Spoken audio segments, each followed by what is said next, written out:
The wind moaned through the brittle grass that spread endlessly across the Arizona plains, a lonely sound that seemed to echo the emptiness inside Eli Carter's heart. The old rancher sat hunched on the porch, elbows on his knees, the brim of his hat casting a deep shadow over his weathered face. His hands were scarred and rough, cracked like the land he'd spent half his life trying to tame. The boards beneath him creaked as he shifted, but the house stayed silent otherwise. No laughter, no footsteps, no voice to answer when he spoke. 15 years had passed since his wife's fever took her in one cruel night, and a decade since word came that his son had died on some forgotten battlefield. Since then, he had lived like a ghost among the living. His only company, the wind, the horses, and the slow ticking of time. Each morning, Eli rose before the sun, fed the livestock, patched fences, and plowed fields that yielded less each year. He didn't speak much, not to the ranch hands who sometimes stopped by to trade work for a meal, not to the townsfolk who nodded politely, but never lingered. The world had moved on without him, growing louder, meaner, and stranger. He'd buried too many people to care about the rest. One hot morning, the sun already high and merciless, Eli saddled his horse and rode into town for salt, nails, and coffee.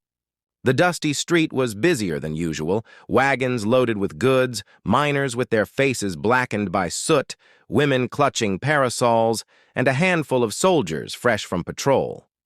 A horse trader's wagon stood near the saloon, drawing a small crowd.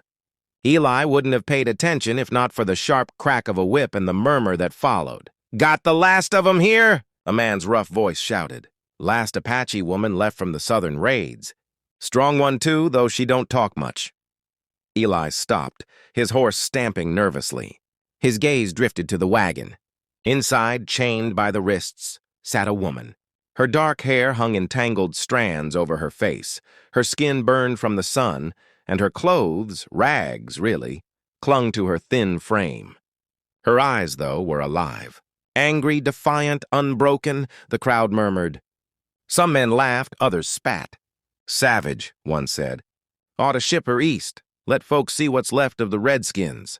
Another added, "Ain't no use for her now the tribes are gone."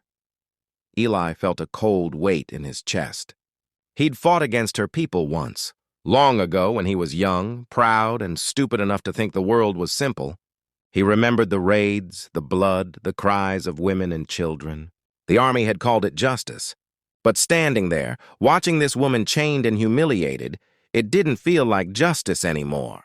It felt like something dark, something that should have been buried with the war. The trader noticed him. "You there, old-timer," he called. "You look like you could use some company out on that lonely spread of yours. She can cook, clean, whatever you need. I'll make you a good price." Eli stared at him. "She ain't livestock," he said quietly. The trader chuckled. "She ain't much else, friend. You want her or not? $10 takes her off my hands. Cheaper than a mule and eats less, too." Eli looked at the woman again. Her eyes met his, fierce and unreadable. Something in that look cut through the years of silence inside him. He reached slowly into his coat, pulled out his worn leather pouch, and counted 10 silver dollars. "I'll take her," he said. The trader grinned, unhooking the chains and tossing the keys at Eli. "Your funeral?" "Old man." The crowd laughed as Eli helped the woman down. Her wrists were raw where the iron had bitten into her skin. When he offered her water, she hesitated, then drank without a word. They rode home in silence. The sky burned red with sunset by the time they reached the ranch. Eli led the horse to the barn, the woman following at a distance, her bare feet silent on the dry ground. When he opened the door to the house, he gestured toward the chair near the fire. "You can rest there," he said softly. She didn't move. Instead, she looked around, taking in the walls lined with old photographs, the rifle over the hearth, the pair of boots by the door, traces of a family long gone. Her expression didn't change. Eli sighed. "You got a name?" For a long moment, she said nothing. Then, in a voice rough from disuse, she whispered, "Nita." He nodded. "All right, Nita, I'm Eli." That night he made supper, beans, bread, coffee. He left a plate for her by the fire, but she didn't touch it. She sat outside instead, staring up at the stars, silent as stone. In the middle of the night, a storm rolled across the plains. Lightning flashed, thunder cracked, and the wind howled through the cracks in the shutters. Eli woke to the sound of the door creaking open. Nita stood there, soaked from the rain, trembling. Without a word, he handed her a blanket. She hesitated, then took it. She sat near the hearth, staring into the flames. After a while, she spoke. "White men killed my people," she said, voice barely above a whisper. "Took the children. Burned the lodges." Eli's throat tightened. He looked into the fire, too. "White men took my family," he said quietly. "Different way." She turned her head slightly, studying him. For a moment, neither spoke. The storm raged outside, but inside, something softer took root, a fragile understanding born of shared loss. When morning came, Nita was already outside, gathering wood. She moved silently, gracefully, her hands sure. Eli didn't say anything. He just watched her for a while, then went back to work mending the corral fence. Days passed. She refused to come into the house except during storms. She cooked her own food over the fire outside and slept wrapped in a blanket near the barn. Eli didn't force her. He knew something about scars that never healed right. But slowly, things began to change. She started feeding the chickens, fixing a broken gate, helping with the horses. Eli never asked her to, she just did it. One evening, as the sun sank behind the mountains, she stood by the corral and watched him work. He felt her eyes on him and turned. Their gazes met across the distance, neither angry nor afraid anymore. He tipped his hat. She gave the smallest nod in return. That night, when he set out supper, she came inside and sat by the table. She didn't speak, but she ate. When she finished, she whispered, "Thank you." Eli smiled faintly. "Ain't nothing." "Just beans." She looked up, her eyes steady. "No, you give me freedom. That is more." He didn't know what to say. He just nodded and stared into his coffee, feeling something warm stir in his chest, something he thought had died long ago. Outside, the wind swept across the fields, carrying the scent of rain and new beginnings. For the first time in years, Eli Carter felt that maybe the world hadn't ended after all. Maybe, just maybe, something lost could still be found again. The days melted into one another beneath the wide Arizona sky, and the ranch began to change in ways Eli never expected. The woman he'd bought, Nita, was no longer a shadow moving silently along the edges of his land. She was there beside him every morning now, her dark hair braided neatly, her hands steady as she worked. She tended to the horses with a gentleness that seemed to calm even the wildest among them, and she walked the fields as if she had always belonged to the soil itself. Eli didn't talk much, but he watched her. At first it was habit. He didn't trust easily, not after years alone. But there was something about Nita that kept pulling at him. The way she looked out toward the horizon every evening, as though listening for voices long gone. The way she touched the earth before planting something, whispering words he didn't understand. She moved with purpose, yet there was sorrow in every motion. A weight she carried quietly, as if she feared it might spill out if she ever spoke too much. One morning, when the air still held the cool breath of dawn, Eli found her by the riverbank. She was kneeling in the mud, carving a piece of wood with a small knife. He approached slowly so as not to startle her. "What's that you're making?" he asked. Nita didn't look up. Her voice was soft, steady, a spirit figure. "Mother Earth. She holds all who are lost." Eli crouched down beside her, watching the form take shape beneath her careful hands. It was simple but beautiful. A woman carved from cedar, arms outstretched, cradling a small child. "You make that for your people?" he asked. Nita nodded once. "For them. And for me." He hesitated before speaking again. "Guess she's holding a lot of us, then." She looked at him finally, her dark eyes searching his weathered face. "You lost much," he nodded, swallowing hard. "Too much to count." She set the figure down beside the water and stood, brushing the dirt from her dress. "Then maybe we are both ghosts," she said softly. Eli didn't have an answer. Later that day, he hitched the wagon and rode into town.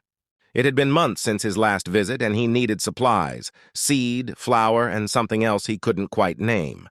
When he returned, Nita was by the corral feeding the horses. He climbed down from the wagon, pulling out a small cloth bag and handing it to her. She opened it and stared at the contents. Seeds. Corn, beans, and squash. Her fingers trembled slightly as she looked up at him. 3 sisters, she whispered, almost reverently. Our crops, Eli nodded. Figured maybe it's time this land remembered them too. For the first time, Nita smiled. It was faint and fleeting, but it was real. She pressed the seeds to her chest and said, "You remember?" That evening, they planted together. The sun dipped low, painting the fields in gold and copper. Nita hummed softly as she worked, an old song in her language, something that seemed to blend with the rhythm of the earth itself. Eli didn't understand the words, but the melody settled in him like a prayer. Over the weeks that followed, something changed between them. They began to talk, at first about simple things, the weather, the soil, the horses, then about the harder things. She told him about her family, about the raids that destroyed her village. He listened quietly, never interrupting, never looking away. When she wept, she did it silently, and Eli, who had no words to comfort, simply sat beside her and waited for the storm to pass. One night, as the stars burned bright above them, she said, "You are not like the others." Eli shook his head slowly. "Used to be. But I seen enough hate to last 2 lifetimes. It don't build nothing. Just burns what's already dying." Nita looked at him, her gaze heavy with something unspoken. "Then maybe you were meant to save something, even if just a little piece." He didn't believe in destiny, but her words lingered. As summer deepened, the ranch grew busier. The crops began to sprout, the fields turned green again, and the animals seemed livelier. Nita's laughter, quiet, uncertain at first, started to fill the air, surprising Eli every time he heard it. He hadn't realized how much he'd missed the sound of another human voice. But peace on the plains was fragile. One afternoon, a cloud of dust appeared on the road, and 3 riders approached the ranch. Eli recognized them, men from town, the same ones who had sneered at him months ago for buying a squaw. They were drunk, their laughter loud and mean. "Well, looky here," one of them called as they dismounted. "Old Eli and his little Indian wife. You doing charity work now, Carter?" Eli stepped off the porch, rifle in hand, his face calm but cold. "You boys got business here?" "Just thought we'd come see if the stories were true," another sneered. "Didn't know you was keeping company with savages." Eli didn't flinch. "You've seen. Now ride home," the first man laughed. "Or what, old man? You gonna shoot us over her?" The metallic click of Eli's rifle silenced them. He didn't raise his voice. "I said, ride home." For a long, tense moment, no one moved. Then, muttering curses, the men climbed back on their horses and rode off, leaving a trail of dust and bitterness behind. When Eli turned, Nita was standing by the doorway, her face pale. "You risked your life for me," she said quietly. He shook his head. "I didn't risk it for you. I risked it because it was right." Her eyes glistened in the fading light. No one ever said that before. That night she cooked for him for the first time. The smell of her stew filled the cabin, rich, earthy, flavored with herbs he didn't know. When she handed him a bowl, he tasted it and nodded.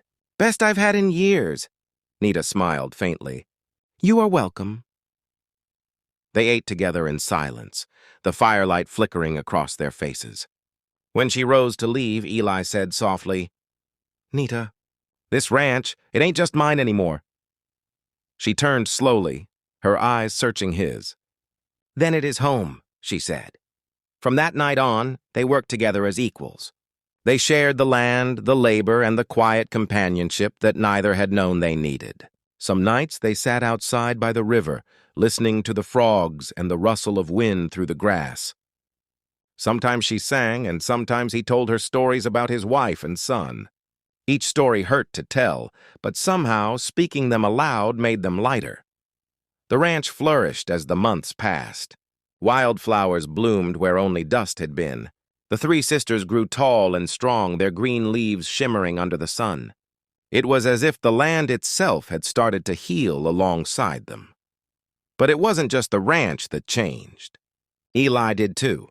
The bitterness that had clung to him for so long began to fade. He smiled more, laughed sometimes, and slept through the night without dreams of war and loss. Nita, too, seemed to find peace in the rhythm of their days.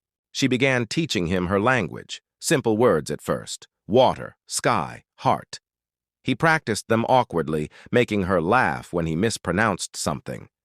And though neither said it aloud, something deep and unspoken had begun to bloom between them. Something tender, fragile, and real. As the sun dipped low one evening, Eli watched her standing among the corn rows, her face turned to the sky. She looked like part of the land, strong, enduring, eternal. For the first time in years, he whispered a quiet prayer of thanks, not for what he'd gained, but for what he'd found again: hope.